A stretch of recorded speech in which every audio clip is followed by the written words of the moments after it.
hadithi ya Elimeleki na nyumba yake. Alipoweka kikao nyumbani, wakasema waende Moabu. Bethlehemu tumeandamwa na shida, tutoke hapa. Nakumbuka hadithi ya Elimeleki na nyumba yake.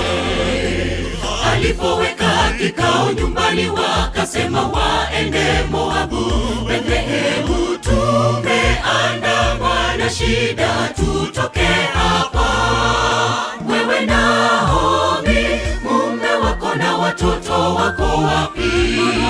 Mbona karudi Bethlehemu na mkono tupu tupu?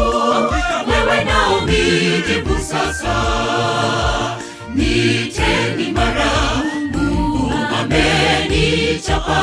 Ninyi mlio Moabu, tokeni humo.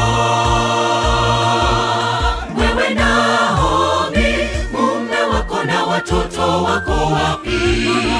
Mbona karudi Bethlehemu na mkono tupu tupu? Wewe Naomi, jibu sasa. Niiteni mara, Mungu amenichapa. Ninyi mlio Moabu, tokeni humo.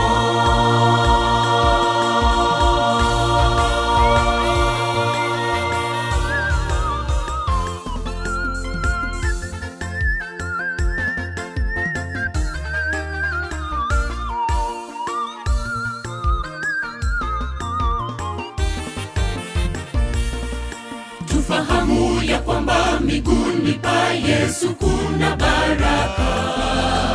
Tusitoke hekaluni kamwe, tusibanduke nyumbani mwa Bwana. Hakika japo vikwazo njiani, jifunge mkanda. Tufahamu ya kwamba miguuni pa Yesu kuna baraka.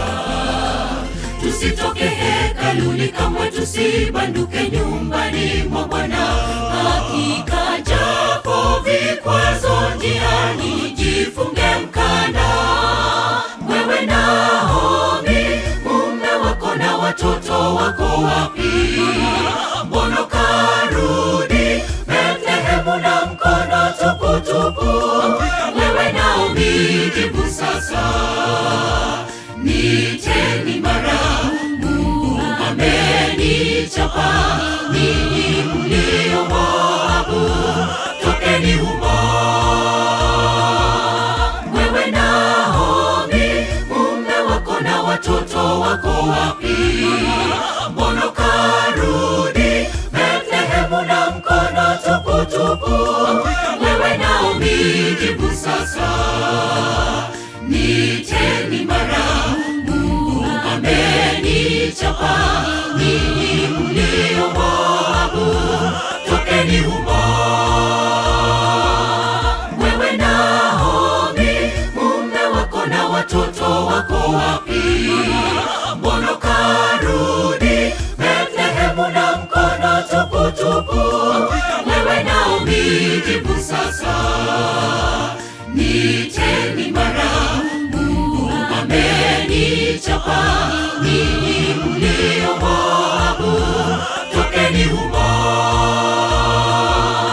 Wewe Naomi, mume wako na watoto wako wapi?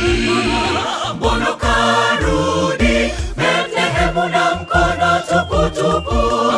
Wewe Naomi, jibu sasa. Niiteni mara, Mungu amenichapa. Ninyi mlio